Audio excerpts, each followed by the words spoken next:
Welcome to Cure America. I'm Star Parker. And as so much despair has gripped our nation during these difficult times, I decided to go into some of our nation's most distressed communities with a message of hope and truth.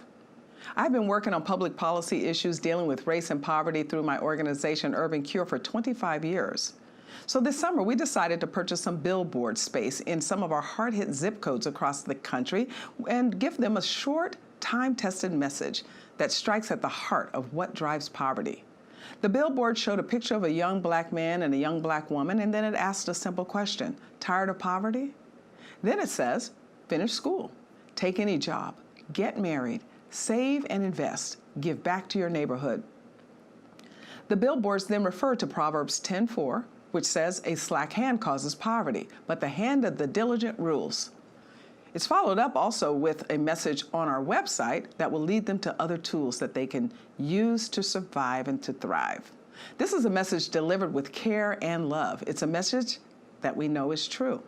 It is so true that it produced an immediate reaction from Black Lives Matters, who contacted the billboard company, Clear Channel Outdoors, demanding that the billboards be taken down.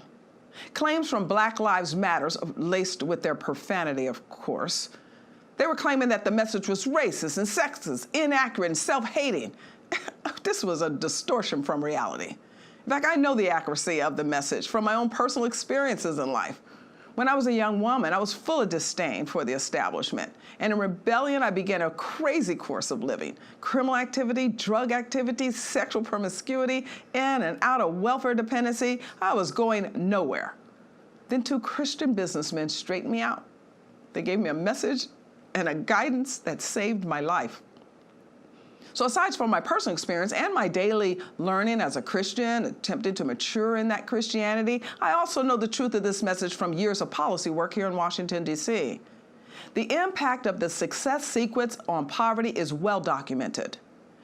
Brookings Institution scholars Ron Haskin and Isabel Sawhill published their findings in a book called Creating an Opportunity Society, where they report that those who follow 3 steps, finish high school, get a full-time job, get married before you have children, they face a 2% chance of being poor. Brad Wilcox and Wendy Wang of the American Enterprise Institute, they followed up on this work, and they showed that among millennials ages 28 to 35, that there was a 53% incident of poverty among those who did not follow these 3 steps, and a 3% incident of poverty among those that did. But regardless of whether you want to believe me or agree with me, what about just the freedom of expression? What about the inherent importance of keeping dialogue open and free in our nation with the goal of maybe reaching some truth? How can shutting down communication serve anyone's interest? But shutting down dialogue, shutting down free and open exchange of ideas is exactly what Black Lives Matters is demanding.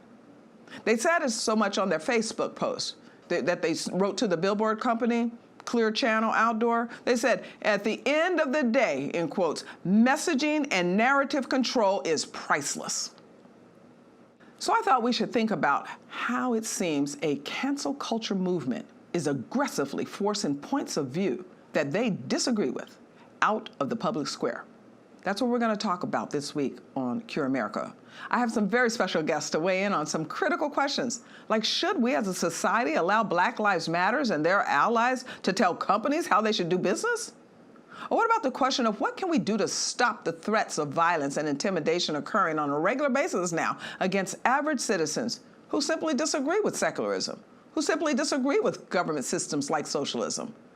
What has happened in our society that far too many business owners and churches, families, and our students are being pressured into silence, being canceled, being revoked, being shamed, being doxxed, when they just disagree with certain ideas or instructions or public policies? These are some interesting questions, and they're causing much concern and debate. So you're going to hear from my distinguished panel. They're going to help us sort through some of this noise in the news to find some truth. I'm excited to dive into this discussion with you, and I will right after this very important message.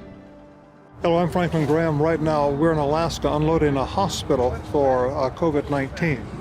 But right now, our country is in trouble, and people are scared, people are afraid, and we see the violence and the injustices that are taking place. Only God can change this. This is a problem of the human heart, and we have sinned against God, and as a nation, we've turned our back on God. And I want you to know that God loves you, He cares for you, and He sent His Son, Jesus Christ, from heaven to this earth to take our sins. And if we'll confess them and repent, turn from them, and believe on His Son, Jesus Christ, God will forgive us and He'll heal our hearts. If you've never invited Christ into your heart, pray this prayer with me right now. Just say, God, I'm a sinner. I'm sorry, forgive me. I believe Jesus Christ is your Son. I want to trust Him as my Savior. I want to follow Him as Lord from this day forward forever. Amen. Call that number right now that's on the screen. We've got someone who will pray with you, talk with you, encourage you. God bless.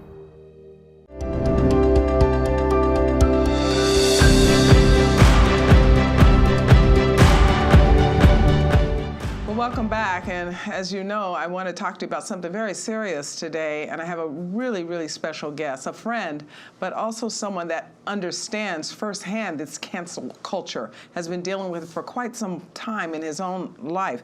Frank Gaffney. Frank is the founder and executive chairman of the Center for Security Policy here in Washington, D.C. It's a not-for-profit, it's a nonpartisan educational corporation. It was established in '88, and under his leadership, they become very well known nationally and internationally, which is why they'd love to cancel him out, as you'll find out why, because he deals with issues of foreign and defense policy matters, and they assess them. Frank is the host of Secure Freedom Radio. It's a nationally syndicated radio program. He's an associate author, highly acclaimed. He's written a book called Sharia, The Threat to America, and he's published over a dozen books on these various topics that are alarming on surface, especially when we're thinking about international, but now we're talking in America. So, Frank, thank you for joining me. Yeah, thank you. I needed to talk to you because, you know, we're now dealing with something very, very threatening in our country. And I don't use that word lightly. We are really in a problem when you have people that think that they can cancel others, that they can force them underground, that they can take their jobs, that they can take their securities, that they can show up at their homes, that they can intimidate. I mean, we haven't seen this type of aggression since the KKK, if you will. And I think that some of the behaviors and tactics of Black Lives Matters and Antifa are similar. But I wanted to talk to you about this because you've been looking at these issues bigger for quite some time, and you've even told me at certain points in our conversations that there may even be some connections to real communism, like as in Chinese communism. Yes, there are. Welcome. Thank you, Star. This is one symptom that you've described of a much larger problem, unfortunately. It'd be bad enough if all we were dealing with were people who were trying to desperately censor or suppress Americans, in violation, by the way, of our constitutional rights in many cases.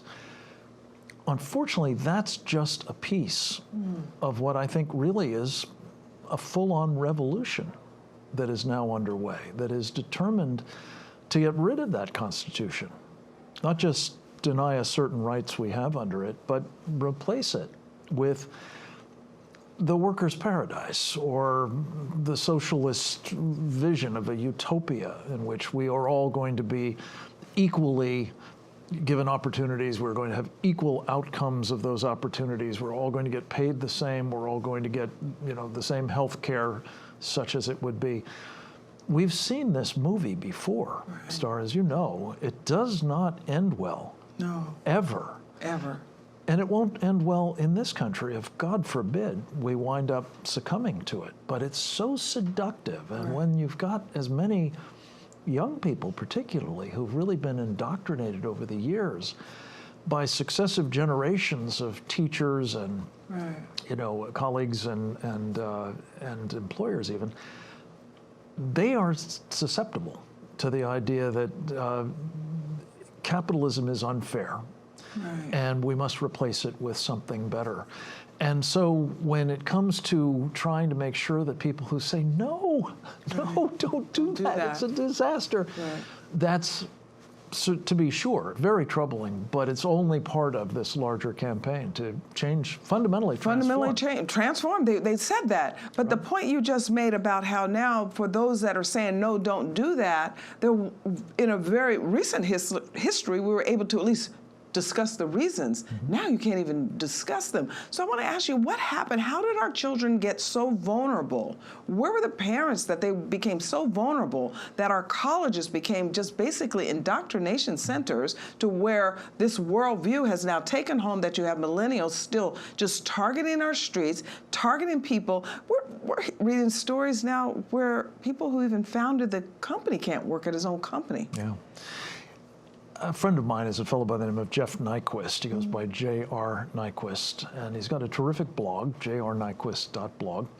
I interview him on my radio show regularly, and one of the things that he said, I think on our very first meeting, was he was at Berkeley, I believe, as a graduate student, sort of early on in the sort of first version. Oh yeah, well we know the revolution, and they were talking about that in the 60s, exactly. Yeah. And many of those folks actually went to communist countries or they Cuba too, as well as or to the university to become professors. Yeah, well, this is the point. He was saying that he remembered, and I have my time may be wrong. Maybe he was reading about it at the time, but he remembered people saying that with the fall of the Soviet Union, with the triumph of freedom over the USSR, my old boss Ronald Reagan's great project of trying to liberate hundreds of millions of people, a number of folks in this country particularly sort of clucked about the fact that the only place Marxists were still going to be operating were in our academic institutions. And he said, but that's a disaster. Yes. You let them have access to your kids, and inevitably you get to where we are now, Star. Right. I think that's a big part of it. But look, let's face it. But how? Why didn't the parents see it? Yes, where were we? Look, partly I think, we wanted the kids to experience these educational opportunities on their own. To their own. I think partly we were lazy. Yeah. I think partly we were intimidated by the idea that we would actually have to stand up and say, wait a minute, that's wrong.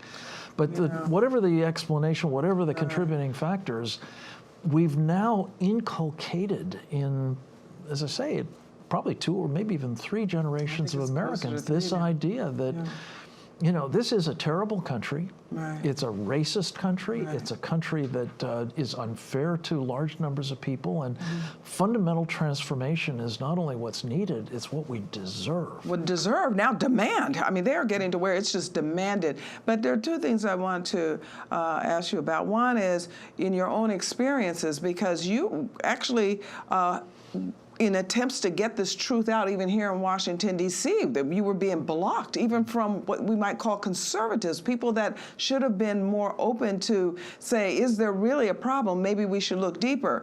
But number 2, there really isn't anything attractive about Marxism anywhere in the world. So even if our kids were vulnerable, how are they enticed into believing a worldview that, if you look anywhere in history, didn't work, was deathly to others, and yet America continues to prosper even when it has aggression against it, surviving wars, even a civil war.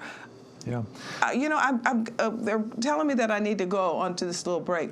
So I'm going to be right back in a moment to talk with Frank, because I think we have to explore this a little bit deeper. I want him to answer those 2 questions. We'll be back. Hello, I'm Mike Lindell, inventor of MyPillow. Thanks to your support, you've helped make MyPillow become one of the fastest growing companies in America. Over the last 12 years, you've helped MyPillow create thousands of jobs right here in the USA. When I got MyPillow, I'm asleep almost immediately. I stay asleep at night, and I wake up more well-rested in the morning. That's why I invented MyPillow. My patented fill adjusts to your exact individual needs and helps keep your neck supported and aligned. I'm interrupting this commercial right now to give you deep discounts, not just on my pillows, but also my mattress toppers, sheets, and so much more. For example, you can get body pillows regularly $89.99, only $29.99 with your promo code. With our 60-day money-back guarantee, you have nothing to lose. Sleep well, America! For the best night's sleep in the whole wide world, visit mypillow.com.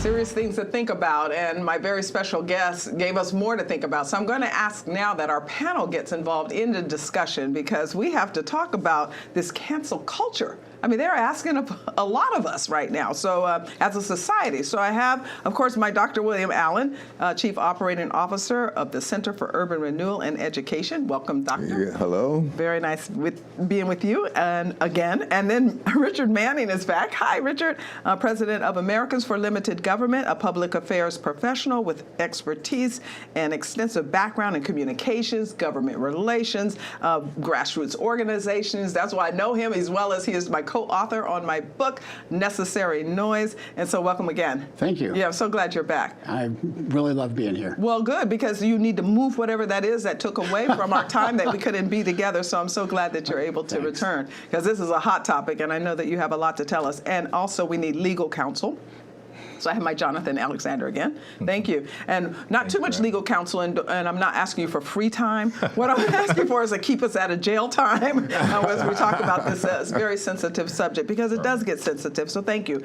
Jonathan is Senior Counsel for Government Affairs at Liberty Counsel and their Action. So I suppose that the difference in the two, you have the Liberty Counsel. Right, and then a public policy arm that actually goes on the Hill and hopes to make a difference in the public policy world. Well, I know that you are making a difference in the public policy world, because you guys take on some amazing cases and win. Yes, ma'am. It's been a very busy time with trying to reestablish some of the basic First Amendment principles, and so we've been out in the courtrooms, but also in the legislature and in the Court of Public Square, making the argument that every American should have these unalienable rights, and that the Bill of Rights affirms certain very simple principles that, unfortunately, in this day and age, we have to continue fighting for.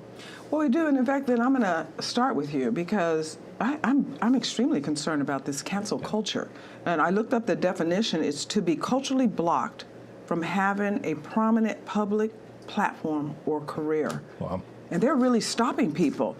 Our last guest talked about the enemy within. His specialty is looking at China and other outside forces that may try to influence us, but he specifically discussed with us the enemy within. And I'm wondering, has Black Lives Matters and this whole cancel culture movement adopted Klan behavior? I mean, this is really aggressive. What used to be boycotts, and I'm asking all of you, what used to be just the boycotts of yesterday are now outright just bullying. Right. And I'm just very concerned. They're going to people's homes, they're going to their businesses, they're threatening violence.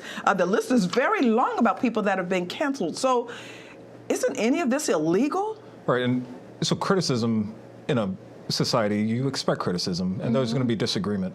But this is punishment, right? Cancel culture is punishment. It's going after a person's assets, it's going after their livelihood, it's going after their associations, people that are allied with them, and saying that because we disagree with one thing that they said, all of their body of work is no longer relevant. You shouldn't pay attention to them, and they should have no place in the public square. But public square, they're talking about public life. They're making it so that you can't even make a living anymore, and they're really pushing against you being even present, being able to not be shamed. Richard, based on your expertise, I know that you've been following this particular. This list is really long. I mean, what does it mean when you say you're going to cancel someone? It means you're going to effectively eliminate them from having a say. You're going to make them null and void.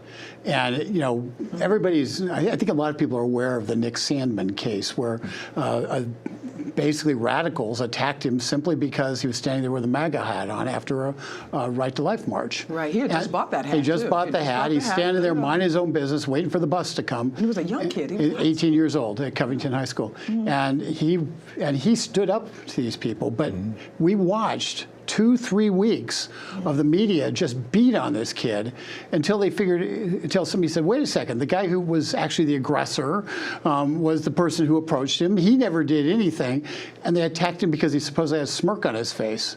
And it was I think he's from a little town in Kentucky. He's probably scared to death. I'm in Washington, D.C., standing in front of Lincoln Memorial. I don't even know what to do. Attacked by some old dude. Yeah, and so that's cancel culture, because they were basically trying to negate anybody who wanted to wear a MAGA hat and say, if you wear that hat, you are worthy of being shouted down, abused, and essentially ripped apart in the media. Well, it's beyond that now, Dr. Allen. Yes. Urban Cure has an issue at hand. I mean, billboards, put up simple billboards. Can you tell us a little bit about what happened and how it feels to be in the cancel culture seat? Well, I'm happy to say it in a way because it's an opportunity. We tried to put up very simple billboards.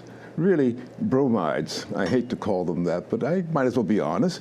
We told things that everybody knows. We said, look, you want to get ahead in the world? Then get a good education. You want to get ahead in the world?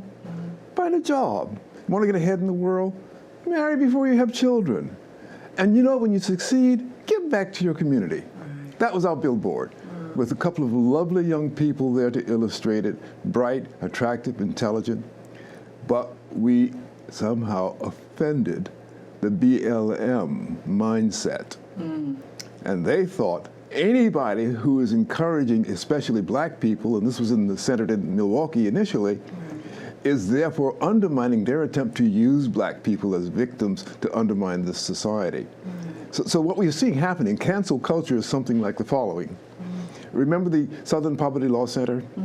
They pioneered a very useful technique, going after outright racists through tort litigation to put them out of business. Right. The lesson learned from that by the radicals now is you don't have to stop at going after them with tort.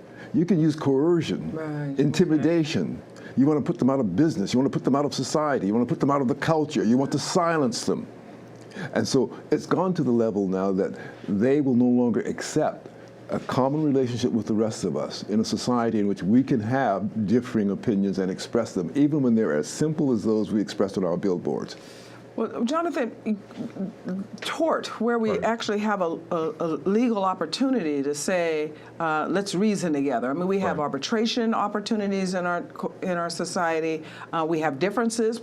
Even the political is about differences. And let's see if we can reconcile around one idea that will be for the common good. But now we're seeing extreme violence. And in a situation like with these billboards, to where a Black Lives Matter Milwaukee can interject themselves into a contract that a business has with someone else. This seems like it would be a legal violation. Yeah, and so there's tort law, as you mentioned, tortious interference with a contractual relationship, where a third party comes in and provides damage of some sort or harm to what's going on between the two parties that are contracting, in hopes of dissolving that contract or having one of the parties not perform their end of the bargain. And so, of course, there's a claim for that. You'd have to show damages that we were, in fact, harmed by it. And I think not only the incidental harm of the community not being able to read those messages, but the harm of the reputation to Cure. Cure now being they're vilified. going after us, and they're using their language to go after us and go after me. I mean, it's just like, uh-oh, go get her. But let me ask you about this tortious interference. Okay, so when did that, do you know the history of it? Like, are there cases? It sounds almost like something you would need against the mafia. Yeah, so they're, very simple claims.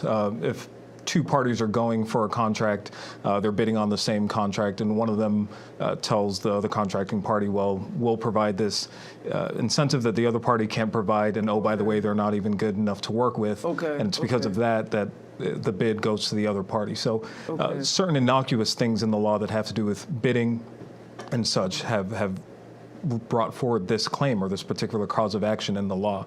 But it can be used in situations like this, where there is a specific attack against an individual meant to defame them, meant to slander them, and because of that attack, the other party that you have a contractual relationship with is saying, well, I don't want to touch that.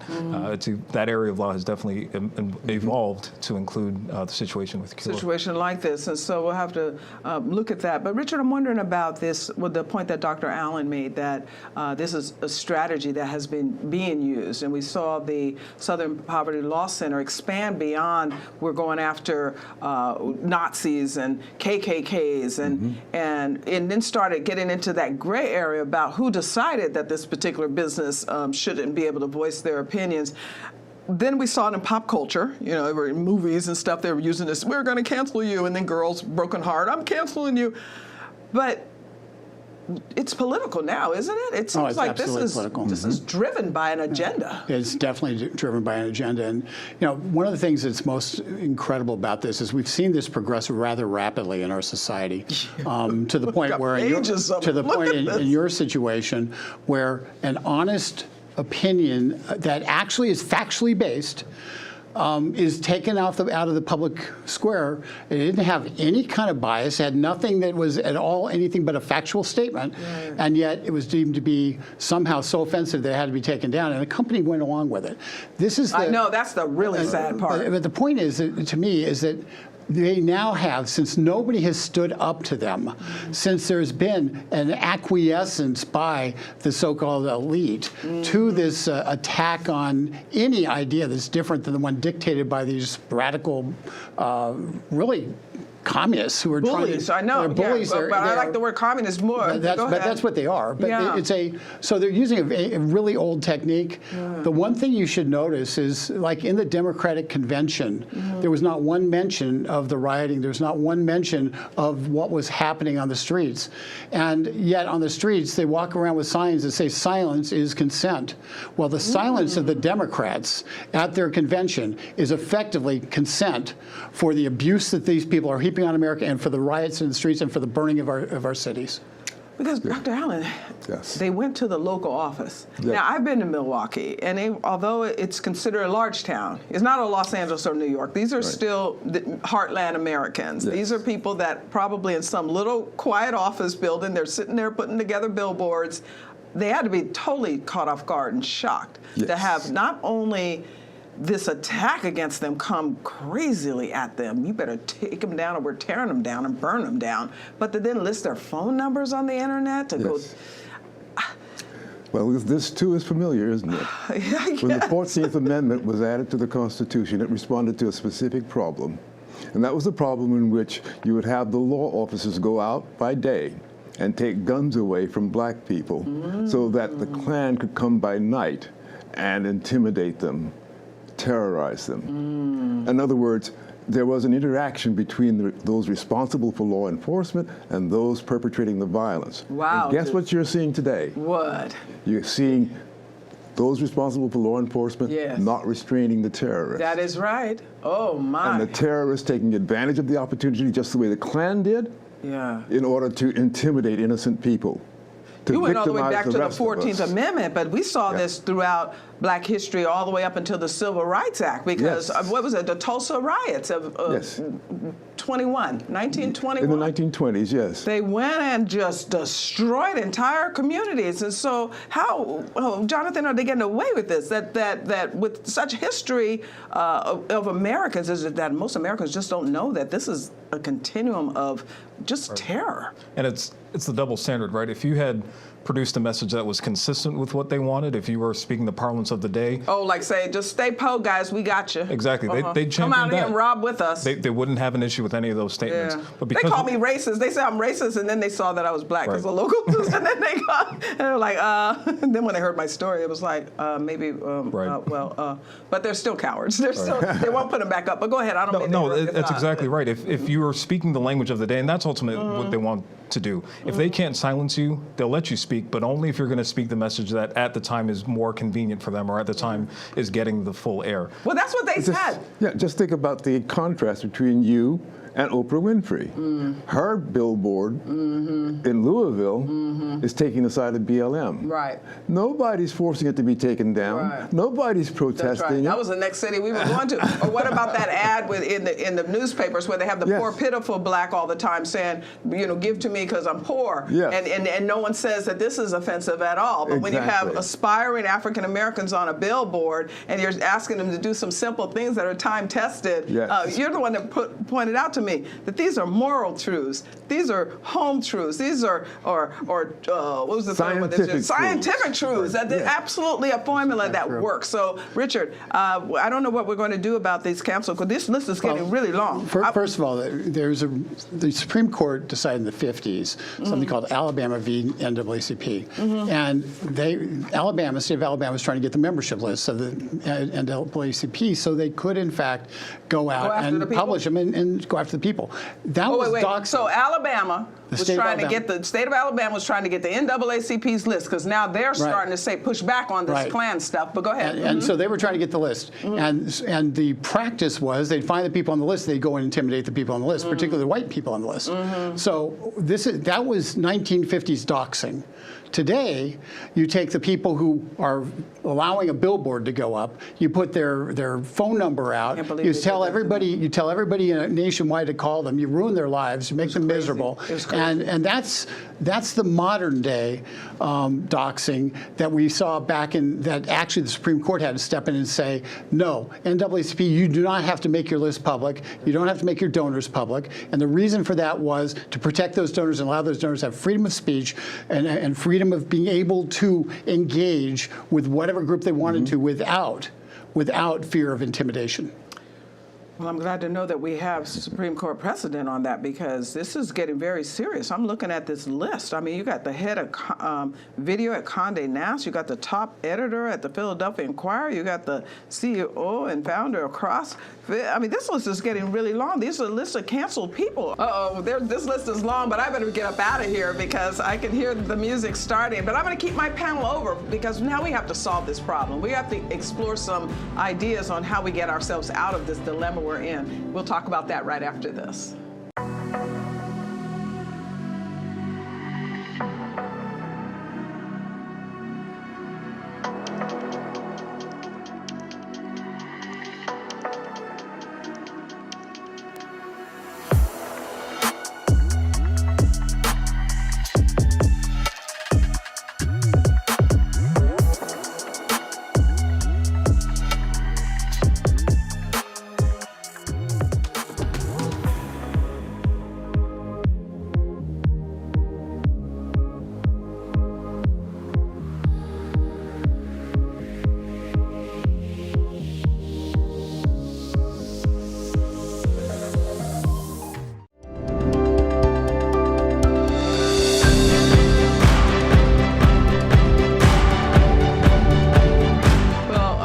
Excited about that last panel because even though there's a lot of there was a lot of madness in this issue, it's like the scripture says, where sin abounds, grace much more. And so we know that there's grace too. But we're going to try to get towards some solutions because it's just not healthy for us not to be able to just express ourselves in a free country. And there have been countries that have been free and they're not free anymore. So I'm very concerned about that. So I have my special panel. Jonathan has joined us. Alexandre, he's a special guest of ours from Liberty Counsel Action. Richard Manning is back from Americans for Limited Government, a very dear friend and co-author of Necessary Noise. If you have not received your copy of Necessary Noise yet, you need to, because you only have a couple of months to get that kind of truth into yourself and get the kind of truth to your neighbor before you go into a very critical election season. So thank you, Richard, for joining and helping out on that particular book. And then Dr. William Allen, a long, long resume that's right here at Urban Cure now as the Chief Operating Officer at Urban Cure, the Center for Urban Renewal and Education. So thank you, Dr. Allen, as well. Dr. Allen, since you're in the hot seat about this attack, if you will, I mean, this is an attack. And in fact, when we got the notice that, can't you simmer it down, as to Jonathan's point last session about, if you put up their message, and like you pointed out, Oprah's message seems to be okay. But you said it didn't catch you off guard, but it caught me a little off guard. Even though I've been in this battle a long time, and I know that controversial things happen and you get pushed back on, when we try to put up pro-life expressions and don't even attempt to do anything against the LGBTQ community and point out any of the challenges that one might have there. But these were simple truths. These were just, the whole idea was, the next morning they're going to wake up and say, I just think that there are people in our hardest hit zip codes that are crying out for help, and we were attempting to give it to them. Could you speak into that? Well, it's certainly the case in an era, a time of corruption. Nothing is more offensive than the truth. And it is said the truth shall make you free. Yeah, it will. But we often forget the truth will make you free if you're willing to fight for it, stand for it. So there are two things we have to do. We at CURE, we have to fight. We have to say to Clear Channel Communication, as I did on the telephone to them, no, we're not going to change our message. We stand on the integrity of that message, and we want to hold you to your contract. And then we as a people, we can cancel culture. Yeah, We can cancel cancel culture simply with the vote to be taken in November. Because if that vote goes the right way, cancel culture will be canceled. Right. It is aggressive. I don't know, Richard. I think that we might see more cities, more fire. Remember what happened in Nigeria when they thought, oh no, if we just want peace, we're going to hire peace, and the peace happened to be a Muslim instead of the Christian that caused a couple of thousand deaths when the Christian won, and so they put the Muslim, and now Boko Haram is like going savagery. They're running the country. Yeah, they say, you know, the fact is, everybody has dealt with bullies. And that's what they are. You used the term in the previous segment. It's absolutely right. Everybody's dealt with bullies. The single thing you don't do with a bully is give them your lunch money. Because tomorrow they come back for your lunch money. You tell them no, you look them in the eye, and you basically force them to try to do what they said they're going to do. Because they rarely will, and when they do, you fight back. In your instance, this is a perfect example of a need to stand up and fight, because they are going to, this group that many corporations have given lots of money to, millions upon millions of dollars, they are going to try to enforce it, because if millions and millions, B of A threw $1 billion at them. Well, go ahead. Yeah, go ahead. I need to move my account. But but you know, here's what they're doing. They're saying if a simple message, inoffensive message that really is just common truth, that's backed up, if that's not allowed, then nothing is allowed that they haven't effectively sanctioned. And so they've become the censors of society. Nobody elected them. Nobody did anything to give these guys power. Yet because they sit there and they intimidate people, people give in to them. And the only way you deal with a bully is to punch him in the nose, and that's what you do legally. Well, it's interesting, Jonathan, because on Richard's point about bullying, this is not new. And we've seen this attempt to push the black community and the conservative part, the Christian part, into silence. We've seen lawsuits. I mean, this has taken Jesse Jackson and Al Sharpton to a whole new level. They have been shaking down corporations for a long time. I remember the case back when I first got started in public policy with Toyota. They said an ad was racist. The next thing you know, Toyota is paying out $450 million in a lawsuit. Then we moved to today, where you have corporations just dumping money, hoping it will go away. The first part of the question is it going to go away if they keep dumping money? And the second part of the question is, how do we encourage these corporations to stop bowing their knee to these bullies? Right. Hopefully it will go away. I think one way to make it go away is having, you know, an alternative, or your associates or the folks that know and can stand up and make commentary based on your reputation come up alongside you. It's a small facet of culture. It's a powerful facet of culture that is able to cancel who they think shouldn't be prevalent. But is it small? I don't know. Look at this list. It's not all of culture. I mean, Well, I know it's not all, but these guys, I mean, they're canceling in entertainment. They're just like, no one can do anything anymore. Boy, these are the same people that keep saying the Bible's hard. Well, look, I mean, at least there's some redemption in the Bible. My goodness. That's how we define culture. One of the examples, Kanye West, right? A very popular guy that had a huge following. Oh, he's canceled. I saw his name. And he said, I've been canceled even before it was popular. But Kanye West, within weeks of that statement, released another best-selling album. He was still able to top the charts. That is true. So a Christian album at that. Right. It was an alternative culture that he found that really appreciated the work that he's doing. And I think that's our avenue. One of the ways we can defeat this is by having a culture that is unique and distinct from the rest of the world. It is, but Dr. Allen, I don't want to pull out of the general culture. I mean, I agree that, okay, we can have alternatives, but how many alternatives are we going to have? Why in the world is it that we should have to, those that are just the decent people in quiet communities, go into the background or try to find an alternative so that they can live in this society, or even pull from B of A? Why would he have to move his bank account? Well, you may have to move your bank account because you're dealing with the devil. Well, it takes a long spoon, as the saying goes, to sup with the devil. However, we aren't talking about multiculturalism. I want to be clear about that. We're not talking about give us a corner or give us a closet to hide in. Right. We're talking about speaking with loud voices in the middle of the public square and daring you to say the opposite, because we know truth will prevail. Right. So our idea is, our task is to defend the culture that ought to survive here and to force the culture that's trying to destroy it through revolution to withdraw. So it's just it is a revolution. solution, but I'm hearing that they're still small enough that we can push it back. It's like physics 101. You know, these are energies, and one of them is a destructive energy, one's a creative energy. But I'm just wondering, Richard, the church doesn't seem to be forceful enough. I mean, they're not even open. They're still not open enough to say, hey, we see we're in a battle. Let's even just encourage our people to get up and come back to church to then engage the battle. Are we going to be able to turn this around? Well, here's what I know. I know for 300 years in the Roman Empire, Christians faced canceling, and Christianity grew. Wow. In China, Christians are canceled, and there's 200 million Christians in China. Oh, wow. So when you look at it, God uses this kind of abuse for good. Wow. And so the question is, are we as Christians going to be bold and speak the truth, or are we going to cower? Yes. If we're bold and we speak the truth, truth prevails because God is sovereign. Oh, I love it, because Dr. Allen, I was getting this data. Non-Hispanic blacks, males by age, the leading cause of death 2017, homicide for 1 to 19 years old, 35.3%. 20 to 44-year-olds, homicide, 27.6%.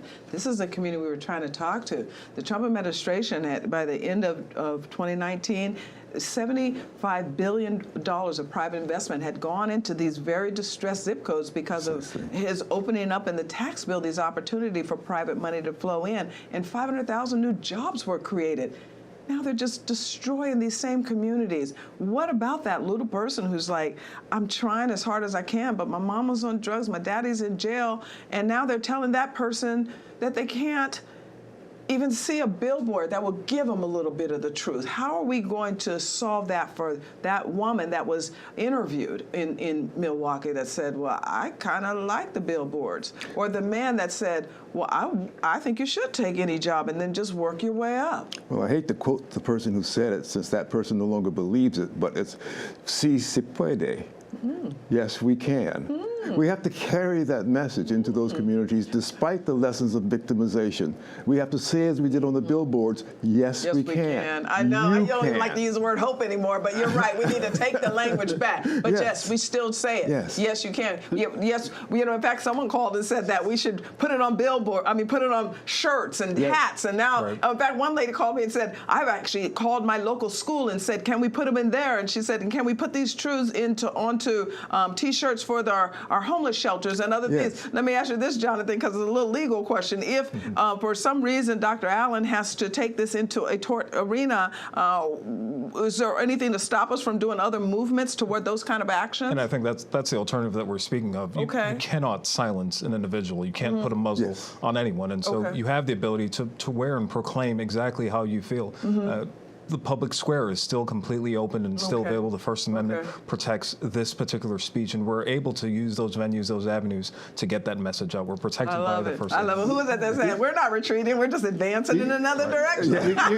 You used a word that I think you said you hate to use it, but I'm going to tell you it's the key word. Oh, I know. I just don't like using it anymore because he took it from us, but I do like it. No, we're going to take it back. We're going to take it back. Because the fact is, hope is the answer. And in your billboards, what you are offering is people a hope that they can move from where they are to a better place. And the one thing that the left can't allow people to have is hope outside of government intervention. Dependency. They have to have dependency, not hope. It's so bad. And so you hit right. That's why they had to take down your billboard, because your billboard hit them between the eyes with basic truths that gave people hope. Scientific truths, moral truths, home truths. Who they need to be victims. No, you're absolutely right. In fact, you just reminded me of a scripture that faith is the substance of the things we hope for. That's exactly what I was thinking. And when you put a scripture things up to there, come. that's right. Hope is for things to come because we have faith in what is unseen. Well, that's exactly what. Well, the proverb that we put on the billboard, in fact, the question that was asked is, well, what's so offensive? Is it the proverb, or is it the the formula itself. I mean, it is a time-tested success sequence, and it is a continual program, Jonathan, because if they go to Urban Cure/Success, they're going to find 5 books to help them through these different stages. And so it was a full campaign. But I agree with you. We have to. It's universal. It would work in that community. It works in every community, regardless of race. Those are very time-tested principles that I think even if someone has them on the top of the head, we should probably say now. What they are? What they were. I know exactly what they are. Are you getting it? It is finish school. Simple. The more take any job. The more you learn, the more you earn. Harder than the person above you. Exactly. Get married. 2 are really better than 1. If you have rent at $1,000 and the 2 of you, it just makes it a lot lighter now. Save and invest. Right. I think that one's really easy. Right. If we would promote it, then people could build net worth. And all of the complaints we continuously hear about, they're trapped and redlined out of banks and can't save and can't buy a home, and the net worth and the gap and all of these things. If you save and invest, you actually can become very aggressively in the middle class, and then, of course, to give back to your neighborhood. Did I miss any of them? No, you didn't. You got it perfectly. and by the way, the way out of generational poverty is save and invest. And the things you illuminated before that are the way to get to where you can save and invest. You can save and invest. So, and if you want to end generational poverty, save and invest, and you will end generational poverty because people will be able to inherit wealth. That's exactly right. That's why I like personalizing Social Security. That's right. A good man leaves an inheritance for his grandchild. I think I learned that from you about 20 years ago. Hey, listen, I'll be right back. I told you that I was going to bring you back to Frank, and so we're doing that right after this. Hello, I'm Mike Lindell, inventor of MyPillow. Thanks to your support, you've helped make MyPillow become one of the fastest growing companies in America. Over the last 12 years, you've helped MyPillow create thousands of jobs right here in the USA. When I got MyPillow, I'm asleep almost immediately. I stay asleep at night, and I wake up more well-rested in the morning. That's why I invented MyPillow. My patented fill adjusts to your exact individual needs and helps keep your neck supported and aligned. I'm interrupting this commercial right now to give you deep discounts, not just on my pillows, but also my mattress toppers, sheets, and so much more. For example, you can get body pillows regularly $89.99, only $29.99 with your promo code. With our 60-day money-back guarantee, you have nothing to lose. Sleep well, America! For the best night's sleep in the whole wide world, visit mypillow.com.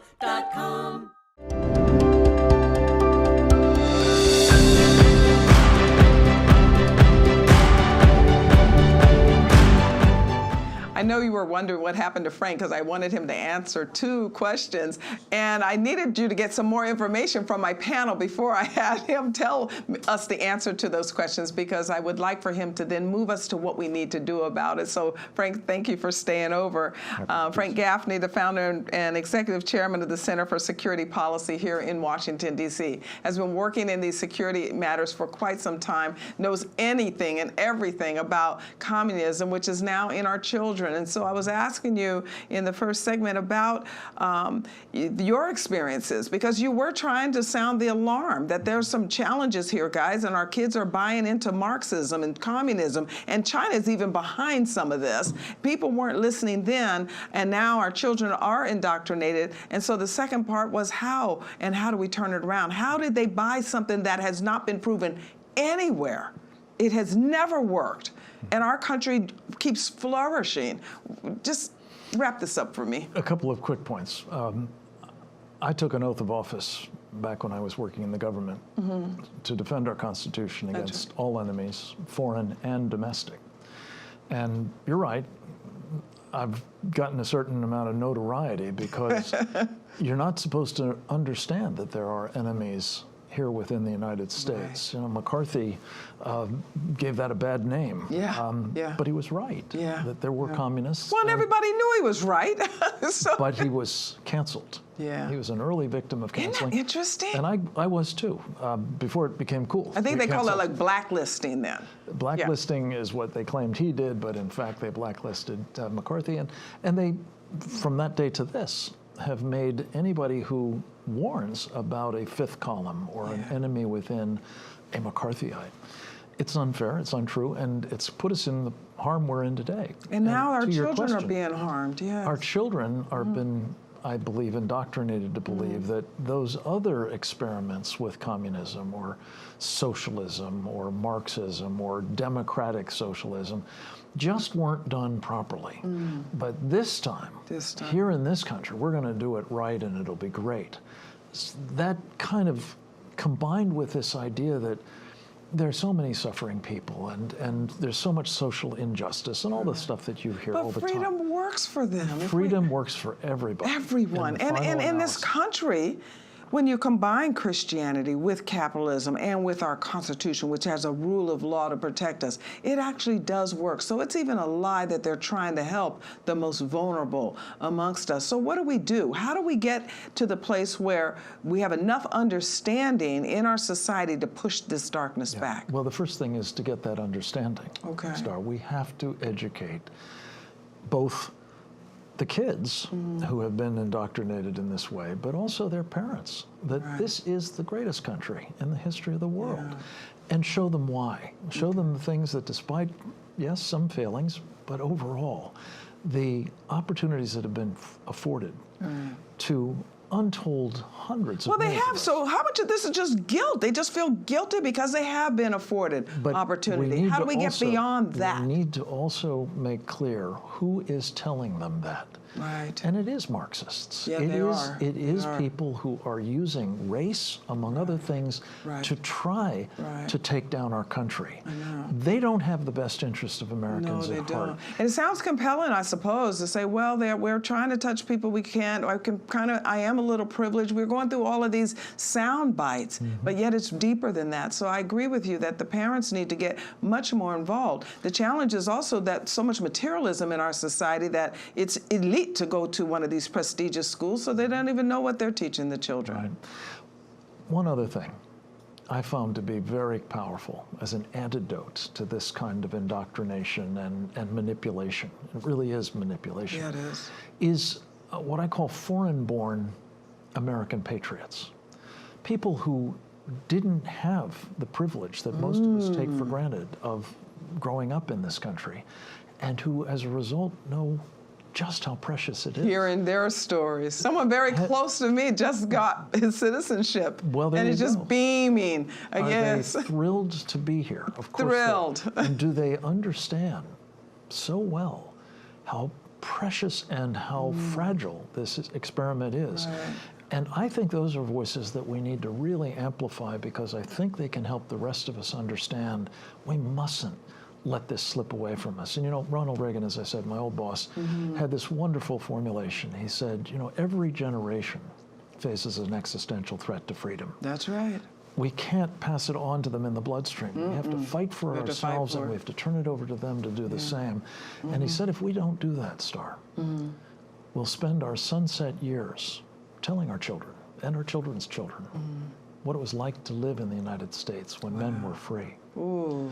I don't want to be condemned to that, and I know you don't. I don't either. And I think that what touches my heart is most and pulls at me and keeps me up at night is for those that haven't even been able to experience those freedoms yet, because they've been trapped in these failing schools, in these failing neighborhoods, by people who say they care about them, and these folks are the very ones that are trying to destroy the country from within. Amen. I think that, real quick, we're running out of time here. What is the one thing that we can all do? I know you have a book. You can also say, well, buy my book. But Well, no, I what is want, one thing I we want can people to take responsibility for freedom. Take responsibility. It's their for duty freedom. to protect it. It's their duty to ensure that they're entrusting it to their children in pretty much the shape that we got it. Yeah. Because if we don't, we will have failed them terribly. Yeah. And in so many small ways, Star, just exercising, starting with your right to vote, you can demonstrate your commitment to freedom. This time around, do it in person, because that's probably the only way you're going to be sure that your vote actually counts. Which is interesting, because even that, to be so insecure, all of our foundations are All under destroyed. assault. And I think a lot of people during COVID started realizing how quickly that freedom could slip away, and how are you really sure you want to trust the politicians? And all we hear is to trust the science, the science, the science.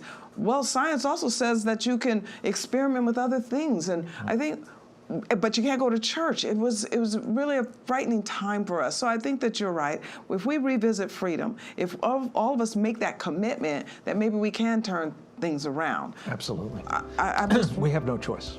We don't have a choice even for this coming election. Okay, I'm going to leave it at that we have no choice. You hear that? We have no choice. But I'm going to be right back with some final thoughts.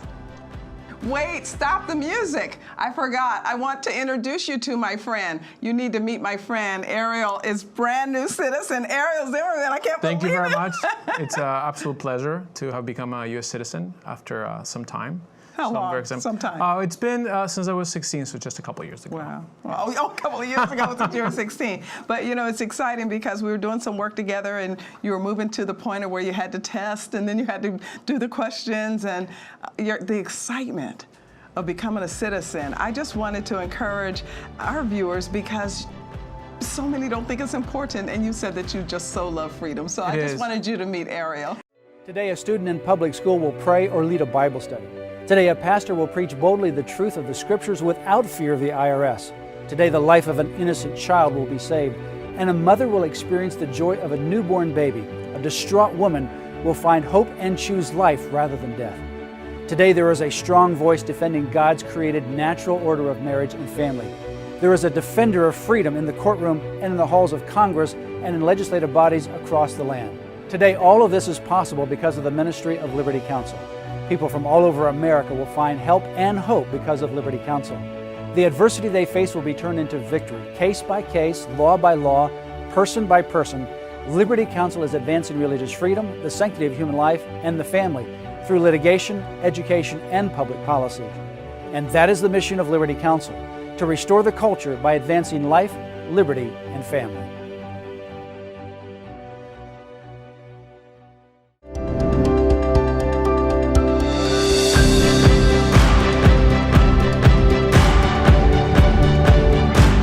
That was an interesting show for me, and I hope for you. This is exciting times and also challenging times. And unfortunately, Clear Channel Outdoors responded to the intimidation of Black Lives Matters, and they took the Urban Cure billboards down.